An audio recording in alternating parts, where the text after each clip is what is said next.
Hello everyone, welcome to our channel economics classes. Hopefully आप लोगों का एग्ज़ाम अच्छा गया होगा। कल आप लोगों का इकोनॉमिक्स का एग्ज़ाम था और हम लोगों ने आप लोगों के साथ ऑलरेडी इंपॉर्टेंट और रेलिवेंट टॉपिक डिस्कस किया था। होपफुली उसका बेनिफिट आप लोगों ने उठाया होगा।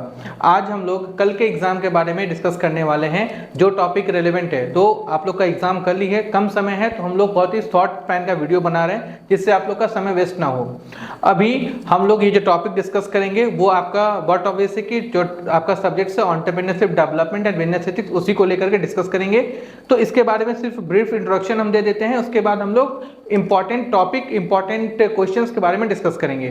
तो सबसे पहला चीज, एंटरप्रेन्योरशिप डेवलपमेंट होता क्या है, एंटरप्रेन्योर का मतलब क्या होता है, ये एंटरप्रेन्योर वर्ड आया कहां से है, इस सब को लेकर के आपका एमसीक्यू फॉर्म होता है। तो एंटरप्रेन्योरशिप डेवलपमेंट का सिंपल सा मतलब ये हो गया कि आप इनोवेशन, आप इनिशिएटिव, आप समहाउ डेवलपमेंट पे फोकस कर रहे हो। आप अगर खुद से कोई बिजनेस इनिशिएट करते हो तो हम लोग उस पर्टिकुलर चीज को एंटरप्रेन्योरशिप में कंसीडर करते हैं। जहां तक बात होता है बिजनेस एथिक्स का, तो यहाँ पे हम लोग एथिक्स के बारे में पढ़ाई करते हैं कि एथिक्स होता क्या है। एथिक्स का मतलब होता है कस्टम, मोरल, बिहेवियर, अपब्रिंगिंग, ये आपको एथिक्स सिखाता है। तो सेम एथिक्स को हम लोग बिजनेस में कैसे अप्लाई करते हैं, इसके बारे में आपको यहाँ पे पढ़ना रहता है। तो बिजनेस एथिक्स का मतलब क्या हो गया कि जब आप बिजनेस कर रहे हैं तो आप क्या एथिकल पैराडॉक्स को फॉलो कर रहे हैं या फिर आप फॉलो उसको नहीं कर पा रहे हैं। तो वो फॉलो जब करते हैं तो हम लोग उसमें बहुत सारा आपका सिमेंटिक फिलॉसफीज आता है, वो फिलॉसफी के बारे में हम लोग को डिस्कस करना रहता है। तो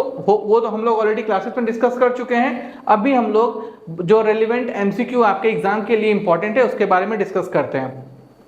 हम लोगों ने आप लोगों के लिए इंपॉर्टेंट क्वेश्चंस का एक सीट प्रिपेयर किया है, जो हम लोग इसके डिस्क्रिप्शन में डाल देंगे। आप कुछ समय निकाल करके उसको देख लीजिएगा, आप लोग के एग्जाम में ये हेल्प करेगा। चलो स्टार्ट करते हैं हम लोग, समय कम है इसलिए हम लोग स्टार्ट करते हैं डायरेक्ट क्वेश्चन के साथ इसको। पहला क्वेश्चन है, which of the following is considered as scope of business ethics. Option दिया रहता है बट ऑब्वियस, तो आपको समझना पड़ेगा, like ethics in compliances, ethics in finance, ethics in marketing. क्या ऑप्शन होगा? सब जगह तो एथिक्स चाहिए, आप मार्केटिंग करो, फाइनेंस करो, हर जगह चाहिए, तो answer will be all of the above. Second question, the business ethics is what? Ethics of responsibility, ethics of behaviour, ethics of value और ethics of belief. Answer will be ethics of belief, because जो हम लोग consider, जो सोचते हैं उसी के हिसाब से काम करते हैं, तो हमारा आंसर क्या होगा? Ethics of belief. Third question, the concept of triple bottom line relates to evaluation of what? Social responsibility of a company, company administration, ethics of a company और ethical behaviour of a company. क्या answer होगा हमारा? Exactly social responsibility of a company, because company अगर अपना responsibility fulfil करता है, they are not providing any philanthropy services, these all are the responsibility of the company that they are bound to follow. ठीक है, जो CSR का norms follow करते हैं हम लोग, 2% ऑफ नेट प्रॉफिट और 1000 करोड़ का जो टर्नओवर का प्रोविजन है, उसको हम लोग को फॉलो करना पड़ता है। Next question, the English word entrepreneur originate from which word? Latin word, Greek word, French word, German word. तो एमसीक्यू में ये सब क्वेश्चन रहेगा, तो ये सब तो लर्न करना पड़ेगा कि ये कहां से आया है, फ्रेंच वर्ड से आया है। तो बच्चे लोग कंफ्यूज रहते हैं कि लैटिन और ग्रीक होगा, लैटिन ग्रीक होगा, इसका आंसर क्या होगा? French word. नेक्स्ट क्वेश्चन है, by which capital a new entrepreneur can collect seed capital, equity capital, venture capital, angel investment और वर्किंग कैपिटल। क्या आंसर होगा हमारा करेक्ट आंसर होगा वेंचर कैपिटल। फिर नेक्स्ट क्वेश्चन है, in ethical dilemma the toughest choice are right versus what? Right versus what? Right versus right, ये हमारा आंसर होगा। ऑप्शन क्या रहेगा? Right versus wrong, unethical issue, irrelevant issue. But हमारा कंपेयर किससे रहेगा? Right versus right. राइट और रॉन्ग में कंपेयर नहीं करना, तो उसका आंसर ऑब्वियसली कि राइट होगा।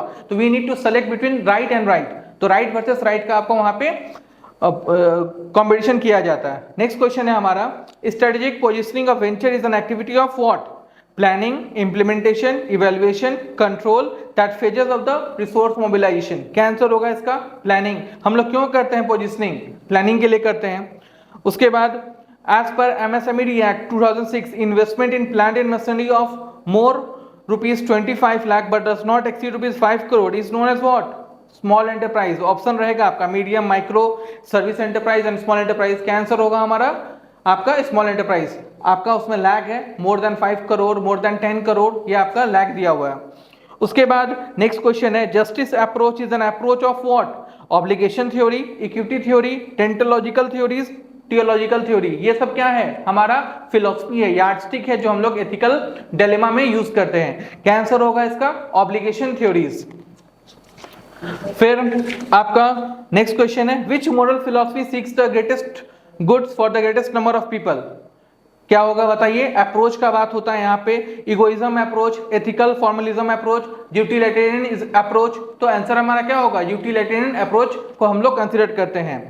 फिर the process where person inform और अनदर मेक्स और make public disclosure of corruption of wrong doing is called what, एंडोगो, डिलेमा, विसल ब्लोइंग और वेट्रेन। आंसर क्या होगा, विसल ब्लोइंग, बिकॉज ये फॉर्म किया गया है just to ascertain the illegal activity occurred in an organisation. तो उस पर्टिकुलर कमिटी को क्या बोलते हैं हम लोग, विसल ब्लोअर कमिटी, जिसमें जो इंफॉर्मेशन देता है उसका नाम को क्या रखा जाता है, सीक्रेट रखा जाता है, उसको रिवील नहीं किया जाता बाय द मैनेजमेंट। ठीक है। फिर prescriptive ethics is also known as what, meta ethics, descriptive ethics, normative ethics या फिर सोसाइटियल एथिक्स। क्या आंसर होगा हमारा, yes exactly the answer will be normative ethics. फिर कुछ क्वेश्चन है like dash refer to the process of acquiring और procuring required resource from different sources provided in timely and cost effective manner. क्या answer होगा इसका, option है आपका resource transition, resource movement, fund raising और रिसोर्स मोबिलाइजेशन। क्या answer होगा इसका, रिसोर्स मोबिलाइजेशन, बिकॉज हम लोग रिसोर्स को मोबिलाइज करके ही अपने गोल को अचीव करते हैं।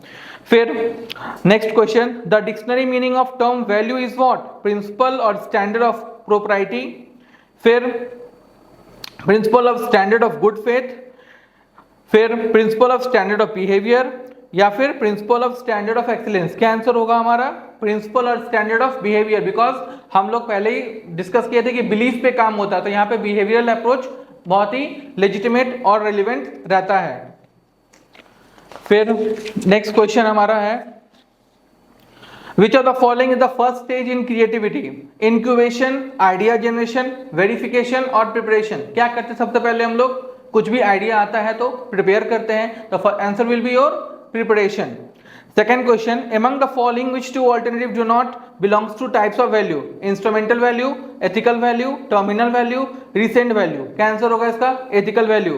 आपको समझना पड़ेगा कि स्टेटमेंट जो यूज होता है वो नॉर्मेटिव स्टेटमेंट यूज होता है, नेगेटिव स्टेटमेंट यूज होता है, तो नेगेटिव स्टेटमेंट पहचानना पड़ेगा आपको, तो इसका आंसर क्या होगा आपका, एथिकल वैल्यू। नेक्स्ट क्वेश्चन है आपका, some job can not be done alone and some can be done which better and faster if you possess the quality of what, respect, team work, cooperation और responsibility. क्या answer होगा, responsibility, because responsibility comes from authority and if the person having responsibility they are must be accountable for what they are doing. तो responsibility foremost आपके growth में बहुत ही ज्यादा helpful होता है। Next, the method of exploring potential solution to a problem is known as what, precise thinking, फिर lateral thinking, effective thinking. क्या आंसर होगा हमारा, very good, lateral thinking will be the correct answer. Next, among the following which reason of the conflict is very much important? Roles and responsibility of family member, ownership, accountability or all of the above? हर जगह काम होता है तो answer will B all of the above. Next, among the following alternative seats such person who is considered as an angel investor? Rakesh Jhunjhunwala, Sharad Sharma, Sunil Kadla, सब कोई तो angel investor है, all of them will be your correct answer. The term English term ethics originate from which word? Greek, Latin, French, Hebrew. कौन सा word है, ये Greek word है, तो कंफ्यूज नहीं होना है। एथिक्स कहां से आया है आपका, ग्रीक वर्ड से, और आपका एंटरप्रेन्योर कहां से आया है, फ्रेंच वर्ड से, तो इसमें कंफ्यूजन नहीं आप लोग को होना चाहिए। Next, the process, mechanism and relation by which corporations are controlled, directed and administrated are called what? Business ethics, code on conduct, corporate governance and code of ethics. क्या बोलते हैं इसको हम लोग, कॉर्पोरेट गवर्नेंस। कॉर्पोरेट गवर्नेंस का मतलब क्या होता है कि एक कंपनी किस डायरेक्शन में जाएगा, तो governance word basically derive from governate, तो वो पर्टिकुलर डायरेक्शन बताता है आपका। Simply it frame the charter of the organisation that helps the company to go in their desired direction, तो ये आपका कॉर्पोरेट गवर्नेंस का काम होता है। Next question, the main aim of corporate governance is to align the goal of corporate stakeholder and the dash, society, shareholder, vendor, government. किसके लिए काम करते हैं हम लोग, सोसाइटी के लिए काम करते हैं। यहाँ पे shareholder, stakeholder value को इनहेंस करने पे फोकस नहीं रहता, यहाँ पे सोसाइटी अपलिफ्टमेंट पे हमारा फोकस रहता है। नेक्स्ट क्वेश्चन है हमारा, the concept of governance emerged as a response to what? Corporate collusion, corporate failure and corporate scandals, corporate mismanagement and corporate misconducts. किसके लिए जरूरी है आपका कॉर्पोरेट गवर्नेंस का होना? Corporate failures and corporate scandals, जितना भी स्कैम होता है उसको कंट्रोल करने के लिए कॉर्पोरेट गवर्नेंस बहुत ज्यादा जरूरी है, because corporate governance will act as a chartered for the organisation that helps the organization to move their organization in the desired direction. If that particular object, जैसे हम लोग का एमओए होता है, वैसे ही आपका कॉर्पोरेट गवर्नेंस हेल्प करता है आपको डिजायर्ड डायरेक्शन में जाने के लिए। और नेक्स्ट क्वेश्चन विल बी, जैसे innovation is defined as what? Commercial application of the idea of new product or process, the invention of the new product or process, a new product or a process, or none of them. क्या होगा innovation? Innovation हमारा commercial application of the idea of a new product will be your correct answer, because हम लोग अगर कुछ innovation कर रहे हैं तो इनोवेशन का मतलब ये नहीं होता है कि दो गुड्स को हम लोग मर्ज कर दिए, जैसे आपका दूध है और कोको कोला है, दोनों को मर्ज कर दिए, the new product will be doodh cola, that is not innovation. अगर आप कुछ इनोवेशन करते हो दैट मस्ट बी कॉमर्शलाइज, कि आपका जो इन्वेंशन है वो बहुमूल्य है, तो बहुमूल्य होने से नहीं चलेगा, उसका कुछ मूल्य होना चाहिए। समझ में आ रहा है आप लोगों को कि आप अगर कुछ इन्वेंशन कर रहे हो that must be commercial valuable, अगर वो कॉमर्शियल वैल्यूएबल नहीं है तो आपका इनोवेशन नहीं है, तो commercial implication is important. The next question will be, by which capital new entrepreneur can collect seed capital? Discuss कर चुके हम लोग, क्वेश्चन घुमा के देता है, venture capital will be your correct answer. फिर personal loyalties, economic responsibility, legal responsibility, these are which kind of ethics? Features, types, principle और स्कोप, ये क्या है हमारा? प्रिंसिपल है, ठीक है। तो हम अभी कुछ क्वेश्चन आप लोगों से डिस्कस कर दिए हैं, ये प्रॉपर सीट हम आप लोग को लिए डिस्क्रिप्शन में डाल दे रहे हैं, काइंडली इसको एक बार क्विक गो थ्रू कर लीजिए, आंसर के साथ दिया हुआ है, कल आप लोग के एग्जाम में बहुत ही हेल्प पहुंचाएगा। All the very best for your examination. Thank you for watching our video, thank you so much.